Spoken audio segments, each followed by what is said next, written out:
Yes, I believe Ashwaji Bola Ahmed Tinubu has the capacity to do it because for want of sounding like a broken record, you can only, project the future when you look at the history. That is why we present our CVs when we apply for jobs.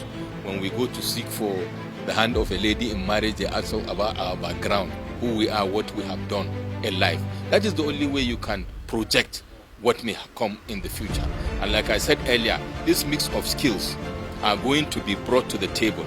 And we go back to the document he submits to Nigeria. The Renewed Hope Agenda is a robust document that has spoken to some critical issues that I believe are very important to the critical next steps, if you like, of Bola Ahmed Tinubu, who is about to be sworn in. That in the next 2 to 3 months, we are going to see impact. I expect the president to have in his game plan some quick wins for Nigerians. Because Nigerians are cringing under the vagaries of insecurity, poverty, the factor of which is unemployment, a lot of issues. So I expect that part of what he should do is to engender that hope he has spoken in the Renewed Hope Agenda by making some, impactful projects or impactful decisions or policies that will bring about quick wins for Nigerians, so that they will know that indeed this is not another politician coming with stories to tell. Then 4 years after the fact, you come with campaign on how you need a second term to deliver what you promised to deliver at the first instance of your first years of administration. I'm very happy with this question you asked me. Very happy. You see, Lagos is an economic super and powerhouse of West Africa. Lagos is one of the biggest economies in Africa, bigger than some countries. If you like also, when you look dimension, shown it differently. Lagos is a microcosm of Nigeria. The diversity in Lagos, all right, in terms of the people, almost every tribe or ethnicity or religion in Nigeria is in Lagos. In fact, if you want to do a comparative analysis in terms of numbers, the population of Lagos is bigger than other countries where you have that are federal republics. So the performance or the expectation should not be zeroed down within the geographical size of a location, but indeed the complexity of that entity and indeed the kind of value and the impact that have delivered are very critical. So for me, Lagos is even more difficult to run and to succeed than even other countries, with due respect in this regard. So the performance of Ashwaji Bola Ahmed Tinubu in Lagos, within the microcosm of Lagos, with due respect, if you compare it with other sizes of states in Nigeria. By the way, Ashwaji Bola Ahmed Tinubu was not the only governor, we had in Nigeria. Why is he standing tall ahead of others that have bigger, a monthly subvention from government? He's not an oil-producing state. We had other governors that were from oil-producing states. We saw what he did. Don't forget, Lagos was stifled from the federal government subvention for almost 6 years. This gentleman was innovative, was creative enough to generate income for the state and still maintain it as the economic powerhouse and economic hub of Nigeria and indeed West Africa. This is the man we are talking about. If you look at this administration, the vice president, a fine gentleman, one of the best we had in Nigeria, is a political protege of Ashwaji Bola Ahmed Tinubu. The speaker number 4 of Nigeria today, Femi Fajamiamila, is a protege of Ashwaji Bola Ahmed Tinubu. You have about 4 super ministers in this administration that were political proteges of Ashwaji Bola Ahmed Tinubu, including governors in some states.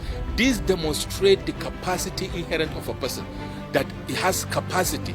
And this is a man that actually planned to become president. He is not an accidental president. He is a man that is prepared spiritually, mentally, and physically to lead Nigeria. So consciously, he has been watching the issues around Nigeria and doing what I call scenarios of solutions. A man that also has a very critical skill set, working with Deloitte as a consultant, understands how to do situation analysis and profile solutions to issues. This is a man that understands numbers. He's a chartered accountant, by the way. So, you can go on and on. I'm not a party man, but I believe in Nigeria. And if you look at it today, the embodiment of the personality, elections have happened, the president has emerged. What do we want? We want to move forward as a country. I hope and pray that Almighty Allah will give the president-elect the capability, the capacity, and indeed all the team around him and the governors and other leaders that have emerged to move the country forward.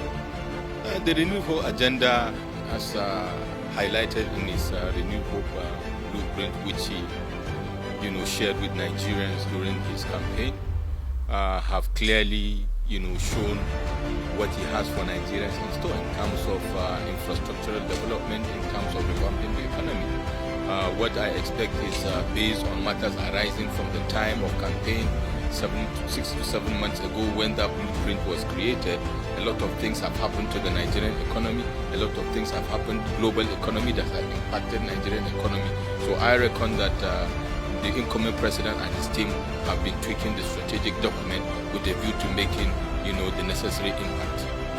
Yes, and I'll tell you why. There is renewed hope because if you look at the personality types of the previous presidents, starting from 1999 today, President Bola Ahmed Tinubu stands a little bit different in character, in personality, in antecedents.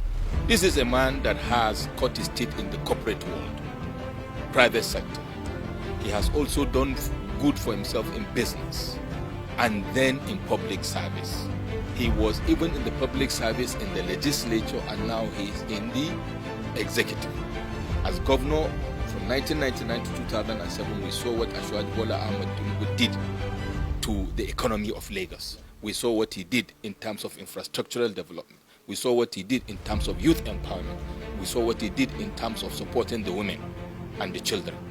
Now, this mix of skills, has brought to us a man that is multi-skilled, and then the capital, that political sagacity to rein in these skills and competencies and bring them to the fore with a view to making positive impacts to the socio-economic development of Nigeria. This is a man that also has high network, reaching out to development organizations, the international community across the world, and even within Nigeria. These are skill sets that you don't see any other place. So I believe he's a man that embodies the kind of personality that we need in Nigeria today. And talking about the critical factor about national healing and national unity, he has demonstrated that his ability to work with people from different walks of life and different backgrounds. We saw it in Lagos, the likes of Dr. Ben Akabweze, the current DG of Debt Management Office, was his in cabinet. He's an Igbo man, and you can go on and on. So that, I believe, are all things that will culminate or manifest, if you like, as impacts that are positive that we are expecting from the Bola Ahmed Tinubu administration.